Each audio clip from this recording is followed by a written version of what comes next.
전쟁의 비극도 민족의 아픔도 점점 기억에서 사라지고 있는 듯합니다. 제 아버님은 고향이 황해도 해주입니다. 어머님은 고향이 황해도 사리원입니다. 다행히 제 어머니 쪽 외가는 피난 오실 때 함께 다 같이 내려오셨습니다. 그런데 예수를 믿던 저희 아버님은 홀로 단신으로 남쪽으로 피신하셨습니다.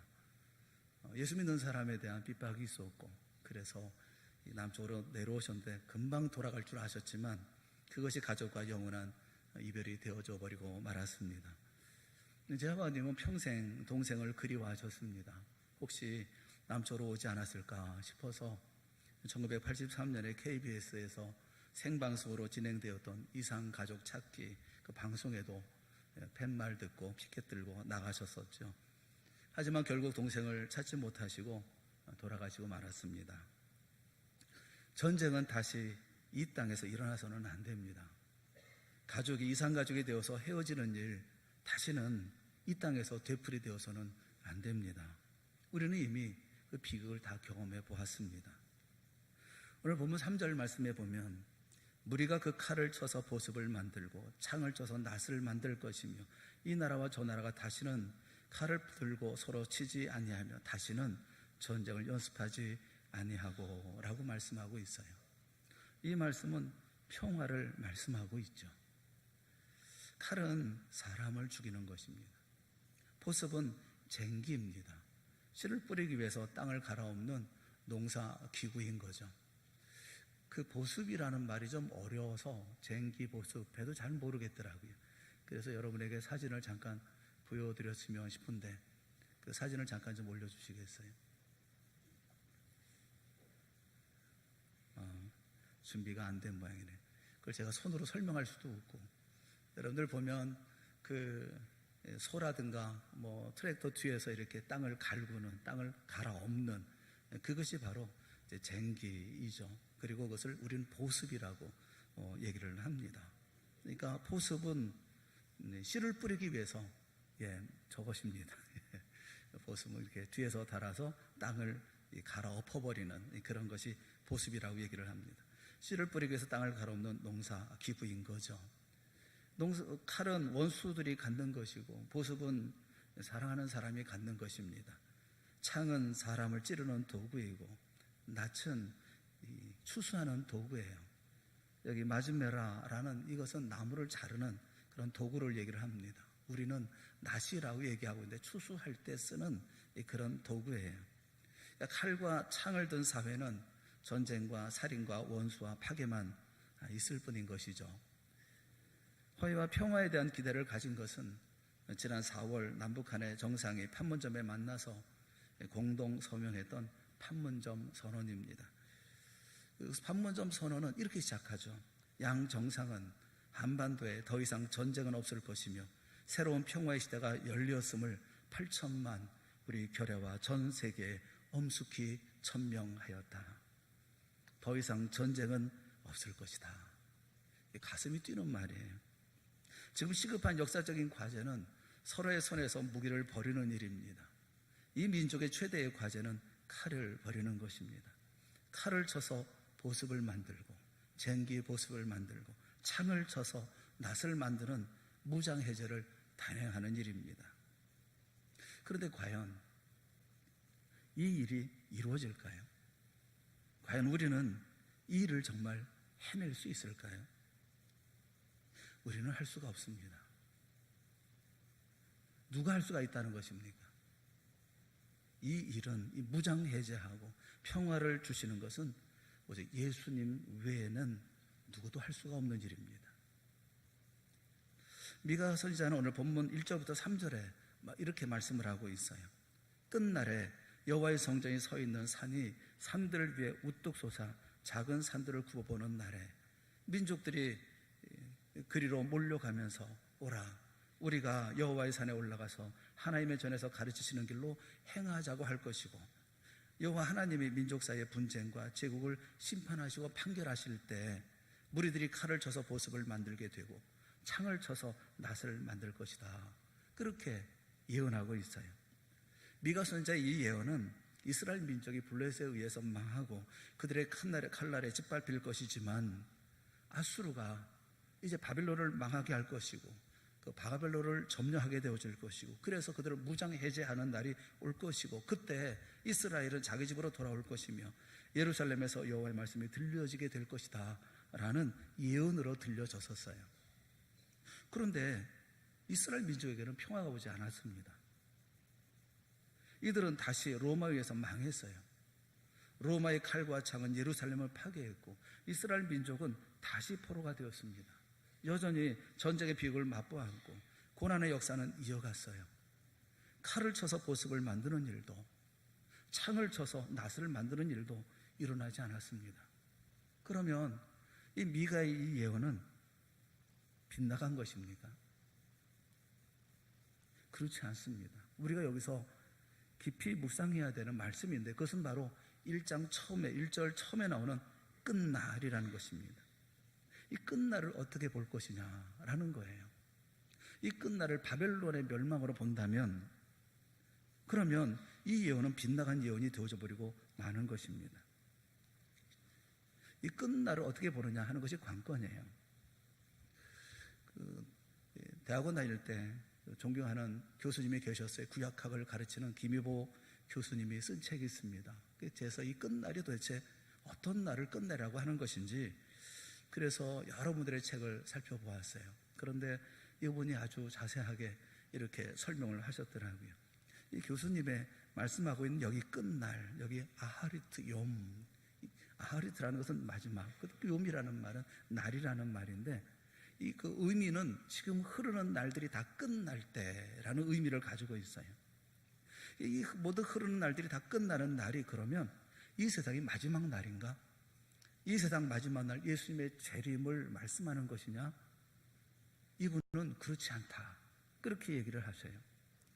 예수님이 이 땅에 오신 초림, 예수님께서 아기로 사람의 몸으로 입고 이 땅에 태어나신 그 때, 그 메시아의 때, 이것이 바로 여기서 말씀하는 끝날이다 라고 설명하고 있어요. 고린도후서 5장 17절에 이전 것은 지나갔으니 보라 새 것이 되었도다 라는 새날, 창조주 되신 예수 그리스도로 말미암아 세상이 새로워질 것을 말씀하시는 그 끝날, 그것이 바로 예수님의 메시아의 날, 그리고 새로운 시작의 날은 그 날이다 라고 설명하고 있어요. 창세기 1장 1절을 보면 태초에 브레시트, 태초에 하나님이 천지를 창조하신 창조의 날 이후의 모든 역사는 바로 이 끝날, 이 그리스도의 날, 아하리트 욤, 이 끝날을 향해서 전개되었고 마침내 예수님이 이 땅에 오심으로 세상의 역사는 새롭게 다시 시작되었다라고 설명하고 있어요. 왜냐하면 여기 중요한 얘기가 있습니다. 예수님께서 이 땅에 오심으로 끝날이 시작되는, 새날이 시작되어지는 이유는 뭐냐 하면 무기를 내려놓는, 무장해제하는 평화의 날을 이룰 분은 오직 예수님밖에 없기 때문에 그렇습니다. 인류는 칼을 쳐서 보습을 만든 적이 없어요. 전쟁이 끝나고 칼이 필요 없게 되면 녹이 슬도록 놓아두었다가 때가 되면 다시 칼을 갈고 닦았습니다. 인간은 끊임없이 칼과 창을 준비하고 칼과 창을 사용해서 위협하고 압박하고 완력으로 협박하고 죽였어요. 오히려 가면 갈수록 더 많은 칼을 준비하고 더 예리한 창을 준비했습니다. 어떤 역사학자는 인류의 역사는 양극단으로 치닫는다라고 말해요. 선한 사람은 더 선해지고 악한 사람은 더 악해지는, 이것이 바로 인류의 역사다. 그가 인류 역사의 진행을 보면서 내린 결론이었습니다. 세상은 더 심하게 악해지고만 있다라고 얘기를 하고 있어요. 우리도 우리 속에 저마다 날카롭고 예리한 칼을 준비하고 있습니다. 그래서 인간의 역사 속에서는 이런 일이 불가능해요. 사랑하는 여러분, 이 일은 우리가 하거나 이 땅에 누가 이루는 것이 아니라 예수 그리스도 외에는 전혀 가능하지 않다고 말씀하고 있는 것을 우리가 들어야 됩니다. 끝날이라는 표현이 예수님께서 이 일을 이루신다는 것을 말씀하고 있는 거예요. 왜 그런지 제가 설명을 해드리겠습니다. 여러분 가만히 잘 들으세요. 칼과 창을 품은 인간은 언제나 하나님과 원수였습니다. 하나님을 대적하는 존재였습니다. 그런 인간을 향해 하나님은 드디어 심판의 칼을 드셨어요.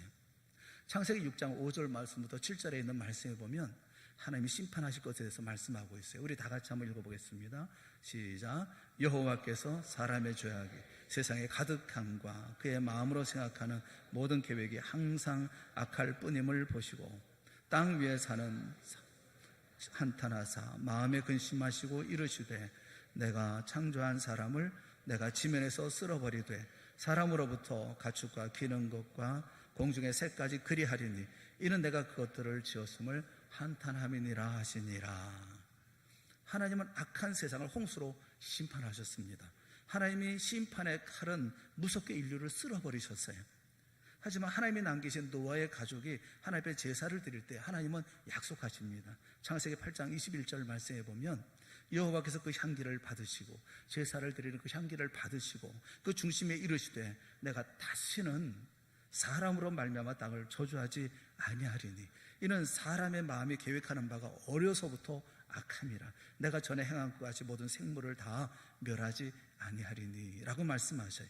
더 이상 인간으로 인해서 심판의 칼을 쓰지 않겠다라고 약속하십니다.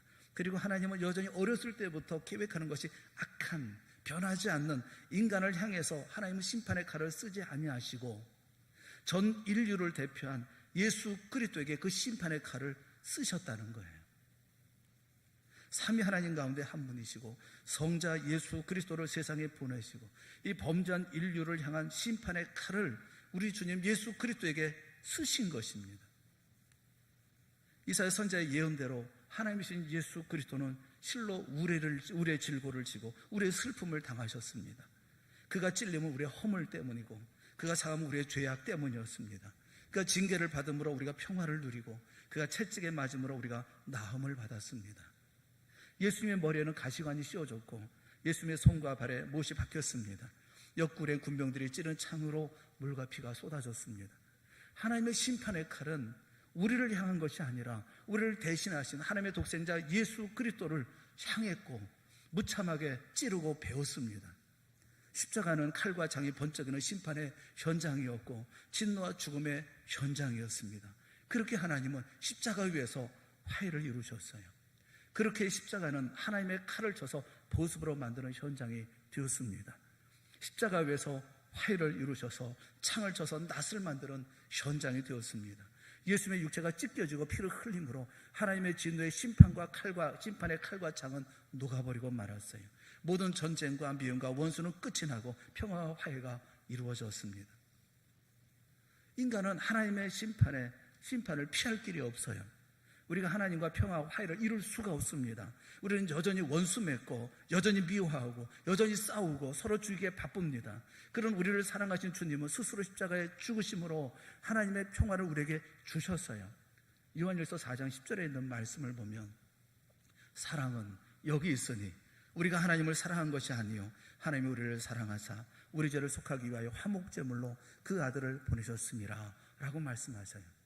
우리가 하나님을 사랑한 것이 아닙니다. 우리가 하나님 앞에 화해를 청한 것이 아니고 화해를 이루기 위해서 노력한 게 아니에요. 하나님이 우리를 사랑하셔서 우리의 죄를 사하시기 위해서 우리와 화목과 화해를 이루시기 위해서 예수 그리스도를 이 땅에 보내셔서 화목 제물로 십자가 위에서 죽게 하셨어요. 심판의 칼을 그에게 꽂으셨어요. 에베소 2장 13절 말씀에 이제는 전에 멀리 있던 너희가 그리스도 예수 안에서 그리스도의 피로 가까워졌느니라. 이제 우리가 하나님께 나아갈 수 있게 되어진 이유는 예수 그리스도의 십자가의 피 흘림으로 화해가 이루어졌기 때문에 그렇습니다. 하나님의 심판의 칼은 예수님을 십자가에 치심으로 구원받은 백성에게 이제는 칼이 아니라 더 이상 칼이 아니라 보습이 되었어요. 예수님은 우리 안에 칼과 창, 이 모든 무장을 해제시키셨습니다. 예수 안에 있는 자에게 더 이상 정죄의 칼도 없고 심판의 창이 없어요. 로마서 8장 1절에 보면 그러므로 이제 그리스도 예수 안에 있는 자에게는 결코 정죄함이 없나니. 예수님은 하나님의 심판의 칼을 보습으로 만드셨습니다. 정죄의 창을 낫으로 만드셨어요. 그래서 로마서 8장 28절 말씀에 우리가 알거니와 하나님을 사랑하는 자 곧 그의 뜻대로 부르심을 입은 자들에게는 모든 것이 합력하여 선을 이루는 것입니다. 구원받은 사람에게는 이제 더 이상 정죄가 없어요. 칼이 없어요. 우리를 향하는 칼이 없고 우리를 향하는 창이 없어요. 오직 우리 주님이 약속하신 선한 일만 있는 거예요. 혹은 그렇게 얘기할 수가 있어요. 그럼에도 불구하고 왜 우리는 인생 살면서 왜 이렇게 힘듭니까? 왜 이렇게 우리 이렇게 고통스럽습니까? 인생이 왜 이렇게 어렵게 삶을 살아갑니까? 라고 말씀하시는 분들이 계세요. 여러분, 땅을 갈아엎는다고 얘기할 때 칼을 바꿔서 보습으로 만들어서 보습으로 우리의 모든 우리의 삶의 밭을 땅을 일구어 엎어버린다고 생각한다고 한다면 어떤 일이 벌어질까 생각해 보세요. 잡초를 뽑아내야 되고 큰 돌을 드러내야 하고 이런 모든 일들이 그저 간단한 일이겠어요? 하나님은 우리를 죽이려고 하는 것이 아니라 우리에게 생명의 열매를 맺도록 하기 위해서 우리의 밭을, 우리의 인생을 갈아엎으시는 거예요. 그래서 그 가운데 생명의 씨앗을 심어주시는 거예요. 그래서 합력하여 선을 이루어주시는 거예요. 오늘 나를 절망케 하는 사람도 내 앞에 높이 가로막힌 장애물도 반드시 모든 것이 합력하여 선을 이루시는 주님의 손안에 있는 줄을 믿으시기를 축원합니다. 주님께서 이와 같은 놀라운 역사를 우리 가운데 허락해 주셨다는 거예요. 그래서 오늘 본문에서 말씀하고 있는 칼을 쳐서 보습 만들고 창을 쳐서 낫을 만드는 거, 그것은 바로 우리 주님만이 하실 수 있다는 거예요. 로마서 8장 35절 말씀에 누가 우리를 그리스도의 사랑에서 끊으리요? 환난이나 공고나 박해나 기근이나 적신이나 위험이나 칼이랴. 그 어떤 것이 있다 할지라도 주님께서 이미 바꾸어버린 우리를 기경하고 우리를 다시 그 가운데 아름다운 열매를 맺을 수 있도록 만들어 그런 모든 생산적인 도구들로 우리를 만들어 가시는 그 모든 길들 가운데 있는 우리들을 누가 그리스도의 사랑에서 끊을 수 있으리요? 로마서 8장 38절 말씀에 내가 확신하노니 사망이나 생명이나 천사들이나 권세자들이나 현재일이나 장래일이나 능력이나 높음이나 깊음이나 다른 어떤 피조물이라도 우리를 우리 주 그리스도 예수 안에 있는 하나님의 사랑에서 끊을 수 없으리라. 우리 주님 예수님께서 칼을 쳐서 보습으로 만드셨고 창을 쳐서 낫으로 만드셔서 우리를 기경하시고 반드시 그 가운데 선한 열매를 맺게 하시고 아름다운 열매를 맺게 하시고 복된 열매를 맺게 하시고 우리에게 좋고 유익한 열매를 맺게 하신다는 사실을 믿으시기를 축원합니다. 사랑하는 여러분, 우리는 주님의 밭이에요. 주님께서 우리에게 더 이상 칼로 창으로 우리를 압박하거나 위협하거나 우리를 두렵게 하지 않습니다. 우리는 주님께서 인도하여 주셔서 그 가운데 아름다운 밭으로 기경되어지고 갈아엎어지고 그 가운데 생명의 봄의 씨앗이 심겨지고 아름다운 열매들이 맺혀지고 낫으로 그 모든 열매를 거두게 되어지는 귀한 인생의 삶을 우리가 살고 있는 거예요. 좀 힘들고 어렵다 하더라도 주님께서 우리를 인도하시는 그 모든 것을 바라보고 나아가는 삶이 우리 가운데 있어야 할 줄로 믿습니다. 이 일은 주님이 행하시는 일이다 라는 거예요. 이제 우리 차례예요. 미가의 4장 3절 말씀해 보면 그럼 우리는 이렇게 기경된 우리들은 이제 3절에 있는 말씀을 다 같이 한번 읽어보겠습니다. 다 같이 시작. 그가 많은 민족들 사이에 이를 심판하시며 먼 곳 강한 이방 사람을 판결하시리니 무리가 그 칼을 쳐서 보습을 만들고 창을 쳐서 낫을 만들 것이며 이 나라와 저 나라가 다시는 칼을 들고 서로 치지 아니하며 다시는 전쟁을 연습하지 아니하고. 여기 주목할 부분이 뭐냐면 저런 말씀을 보면서 무리가 칼을 쳐서 보습을 만들고 무리가 창을 쳐서 낫을 만든다 그렇게 말씀하고 있어서 그럼 무리는 누구를 가리키는 말일까? 이 무리가 누굴까요? 그 무리는 바로 구원받은 백성, 바로 우리들을 말하고 있습니다. 어제 뉴스를 보니까 그 뉴스에 캄보디아에서 아기 공장이 있다는 뉴스를 봤어요. 그 대리모를 이렇게 모아서 그래서 대리모가 임신할 경우에는 $500, 출산한 후에는 월 $300, 최종적으로는 $10,000를 주기로 하는 그런 그 음성적인 그런 잘못된 모임이죠. 이런 일들을 하는 것을 이제 발각되어졌다. 그러면서 이제 뉴스에 나왔더라고요. 그런데 인도에는 합법적으로 $6,250만 내면 대리모를 살 수가 있습니다. 법적으로 그게 돼 있어요. 그건 모르는 것 같아요. 캄보디아에 그것이 대단한 뉴스처럼 보여지지만 인도는 버젓이 대리모를 돈 주고 삽니다. 법으로 정해져 있어요. 오늘날은 돈으로 사지 못할 것이 없는 세상이에요. 남아프리카에서 멸종 위기에 처한 검은 그 코뿔소를 사냥하지 못하게 되어 있습니다. 그런데 $150,000만 주면 검은 코뿔소를 사냥할 수 있는 사냥 권리를 줘요. 미국에는 연간 $1,500에서 한 $25,000까지 연회비를 내면 환자들에게 의사인 자기의 핸드폰 전화번호를 알려준답니다. 그래서 전화하면 당일 진료를 받을 수 있도록 서비스를 제공한대요. 다른 사람 다 순서를 기다려야 되지만 이렇게 돈을 낸 사람은 의사가 자기 핸드폰 번호를 줘서 자기한테 전화를 주면 당일 진료를 받게 해준답니다. 저 중국의 베이징의 1,2병원에는 환자들이 접수 창구에 길게 줄을 서는데 많은 사람들이 그 병원에 몰리다 보니까 어떤 때는 하루 종일, 어떤 때는 밤새도록, 때로는 며칠 동안 줄을 서게 된다고 그래요. 왜냐하면 그 접수 창구에 서서 진료 예약권을 사야 되기 때문에. 진료 예약권을 사는데 얼마를 내면 그 진료 예약권을 살 수가 있다고 그래요. 그러면 그 시간 맞춰서 자기가 가서 진료하는데 거기도 안표가 있대요. 그들이 줄을 쫙 서 있으면 그런데 소리 지른답니다. 닭도탕, 답덕탕 그러면서 진료 예약권을 사십시오. 이 사람은 관절염과 면역 전공의입니다. 라면서 비싼 값에 판다고 그래요. 진료 예약도 안표로 판다는 거예요. 생명도 새치게 하는 세상이고 VIP를 높이는 세상, 인센티브를 주어서 돈을 주면서 더 일을 시키는 세상, 이 세상이 우리가 살고 있는 세상이에요. 돈이면 안 되는 것이 없는 그런 세상이에요. 그런 세상 속에서 우리가 어떤 일을 할 수가 있을까요? 어떤 일을 해야 할까요? 예수님은 제자들을 부르십니다. 그리고 이들이 칼이 아니라 보습으로 세상을 갈아엎고 창이 아니라 낫으로 평화의 열매를 추수하는 이들이 되어지기를 원하셔요. 예수님 제자들과 3년 동안 같이 하시면서 가르치셨습니다. 마태복음 5장 43절 말씀부터 45장 45절에 있는 말씀을 한번 같이 읽어보겠습니다. 같이 시작. 또 내 이웃을 사랑하고 미워하라 하였다는 것을 너희가 들었으나 나는 너희에게 이르노니 너희 원수를 사랑하며 너희를 박해하는 자를 위하여 기도하라. 이같이 한즉 하늘에 계신 너희 아버지의 아들이 되리니 이는 하나님이 그 해를 악인과 선인에게 비추시며 비를 의로운 자와 불의한 자에게 내려주심이라. 아멘. 그런데 제자들은 칼을 버리지 않았다고요. 이웃을 사랑하고 내 이 원수를 미워하라는 말을 들었지만 나는 너에게 이르노니 내 원수를 사랑하고 너를 박해하는 자를 위하여 기도하라. 이같이 하면 너희 아버지의 아들이 될 거다 라고 말씀하는데도 제자들은 칼을 버리지 못합니다. 제자들의 마음속에는 로마를 향한 칼이 있었고 원수에게 보복하려는 칼을 품고 있었어요. 예수님이 겟세마네 동산에서 기도하실 때 대제사장의 하속들이 예수님을 잡으러 왔습니다. 그때 베드로는 그들을 대항해서 칼을 들고 대제사장의 종인 말고의 귀를 쳐서 떨어뜨립니다. 예수님은 칼을 가지는 자는 다 칼로 망한다 라고 말씀하시면서 내 칼을 도로 칼집에 꽂으라 라고 하셨어요. 베드로는 생각하기를 예수님은 전능하신 하나님의 아들로서 이스라엘 민족을 괴롭히는 로마의 칼을 쳐서 보습으로 만드는 날이 올 것을 기대합니다.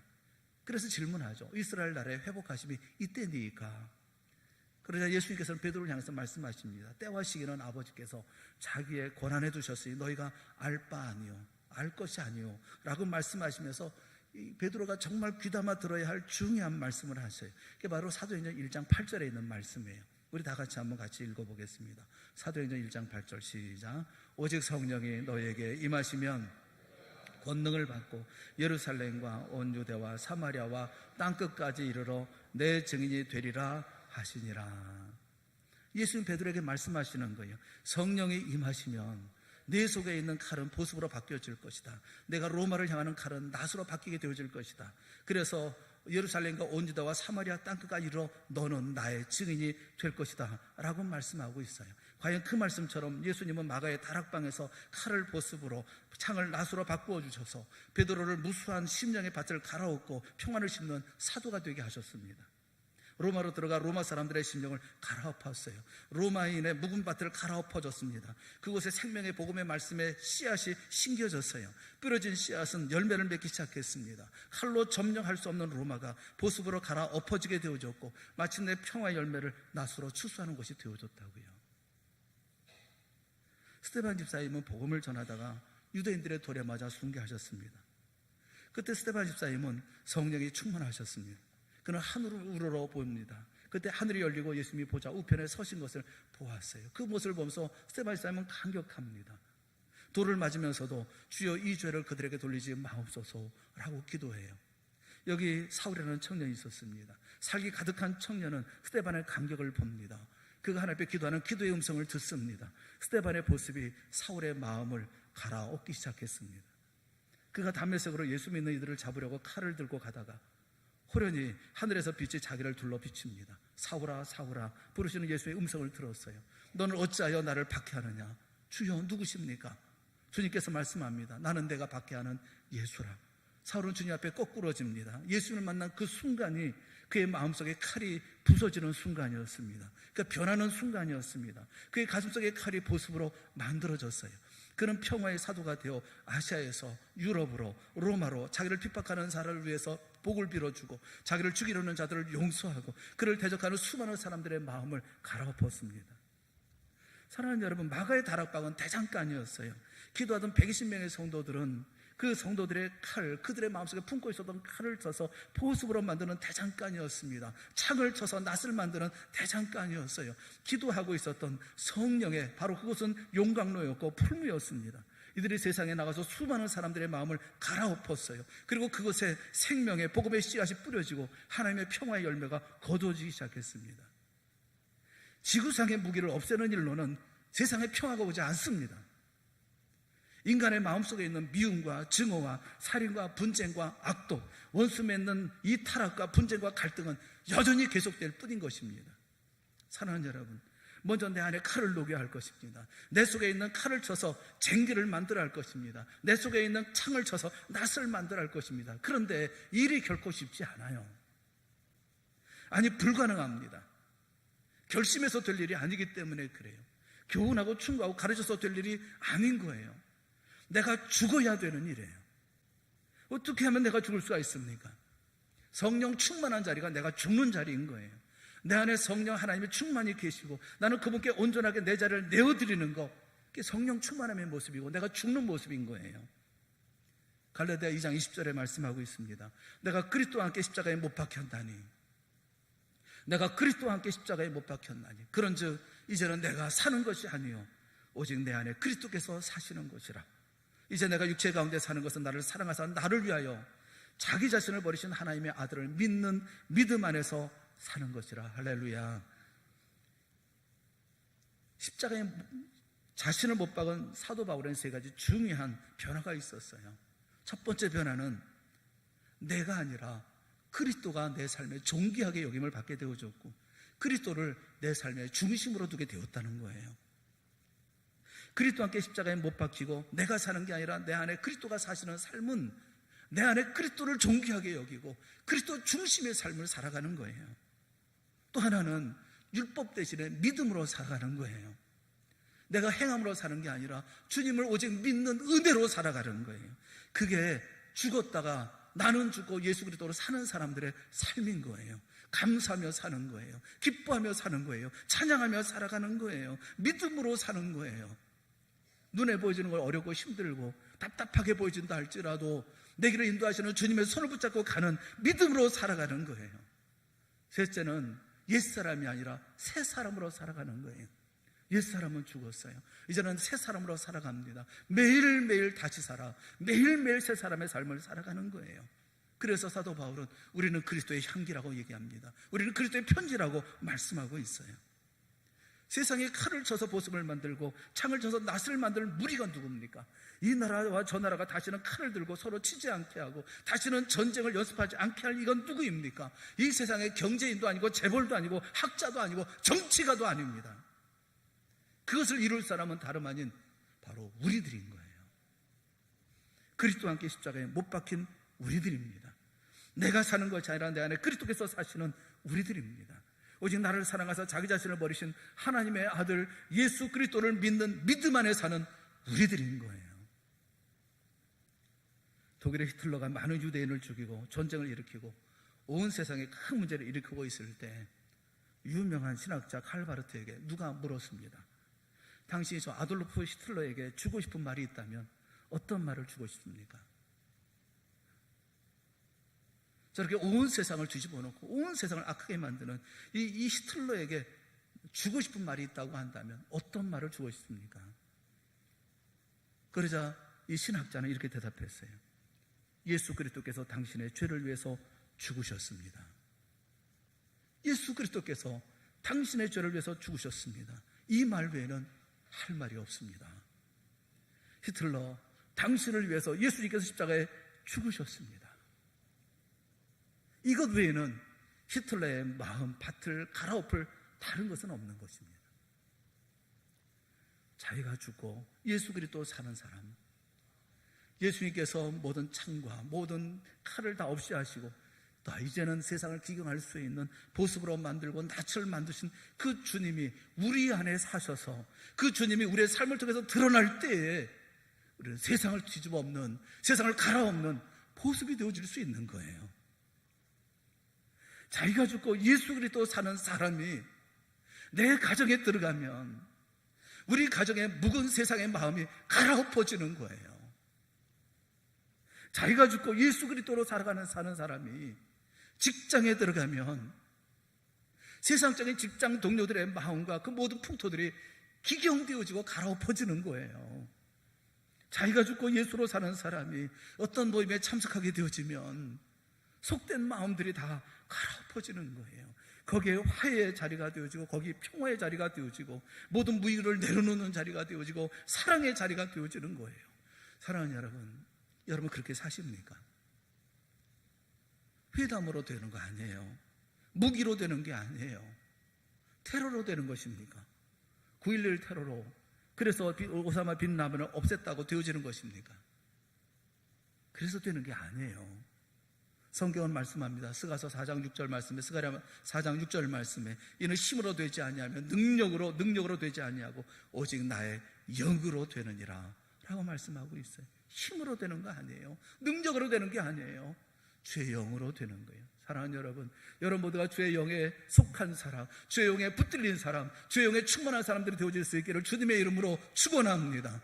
전쟁을 막는 것은요, 이세 비극을 막는 것은 정치가가 할 일이 아니고 세상 사람들이 하는 게 아니고 돈이 하는 게 아니라 바로 여러분들이 해야 되는 거예요. 여러분들로부터 세상을 갈아엎는 놀라운 역사가 일어나야 되는 거예요. 주님께서 그렇게 하셨잖아요. 우리 가운데 이런 은혜를 베풀어 주셨잖아요. 그러면 내가 이와 같은 역사의 자리 가운데 나가야 되는 거 아니겠습니까? 우리는 주님의 손에 들려진 보습으로서 세상을 뒤집어 엎는 삶이 갈아엎는 삶을 살아가는 우리가 되어져야 되지 않겠습니까? 농사를 짓고 사람을 살려내는 농사기구, 그게 바로 우리인 것입니다. 성령이 임하면 권능을 받아요. 이 권능은 자기 죽음의 권능입니다. 칼의 권능이 아니라 보습의 권능이에요. 내 가족의 무엇이냐를 갈아엎는 보습입니다. 내가 다니고 있는 직장과 사업의 세속성을 갈아엎는 이런 쟁기이고 그런 보습인 거예요. 세상을 갈아엎어 새로운 세상을 만들 보습인 거예요. 사랑하는 여러분, 여러분이 이 땅의 희망입니다. 여러분이 여러분의 가정의 소망이에요. 여러분이 주님께서 맡기신 사명들을 감당해 나가는 주의 기대를 걸고 있는 유일한 주님의 도구입니다. 보습이 되십시오. 낫이 되십시오. 갈아엎으십시오. 새 땅에서 새로운 것으로 주님께서 우리에게 행하신 것처럼 세상에 그 같은 역사를 만들어 가십시오. 이제 돌아가 삶의 현장, 여러분의 현장에서 그 일을 하십시오. 그 역사를 만들어 가십시오. 우리의 삶을 통해서 예수 그리스도가 드러나고 내가 죽어 예수 그리스도가 사는 삶을 살아가고 주님이 중심되어지는 삶을 살아가고 그 가운데 이 땅에 사랑을 나누고 사랑을 베풀고 진정 주님께서 원하시는 하나님의 나라를 만들어가는 동산의 귀한 성도들, 믿음의 용사들이 다 되어질 수 있기를 주님의 이름으로 축원합니다. 기도하겠습니다. 사랑하는 하나님 아버지, 주님께서 우리에게 맡기신 이 사역들을 경솔하게 여기는 저희가 되지 아니하기를 간절히 소망하고 원합니다. 무지하고 어리석고 주의 뜻을 깨닫지 못하는 우리들에게 주님께서 어떠한 은혜를 우리에게 베풀어 주셨는지, 우리를 향한 심판의 칼들, 진노의 칼들 이제는 변하여 보습이 되게 하시고 이제는 낫이 되게 하셨던 주의 놀라운 은혜 가운데 우리가 이 땅에서 어떤 삶을 살아야 하는지 스스로 다시 자신을 바라보게 하여 주시옵시고 이제는 진정 주 안에서 주님께서 우리 안에 사심으로 말미암아 허락하신 보습의 삶을 살아가는, 낮의 삶을 살아가는 우리 모두가 되어질 수 있도록 은혜 베풀어 주시옵소서. 세상을 갈아엎어 그 가운데 생명의 봄의 씨앗을 심으며 그리고 그 가운데 아름다운 열매들을 거두는 우리들의 삶이 되게 하여 주시옵시고, 영원토록 이 자리 가운데 나아가는 저의 삶이 되어질 수 있도록 이 시간 은혜 그리고 능력 우리 모두에게 베풀어 주시옵소서. 예수님의 이름으로 간절히 기도드리옵나이다. 아멘. 우리 다 같이 자리에서 일어나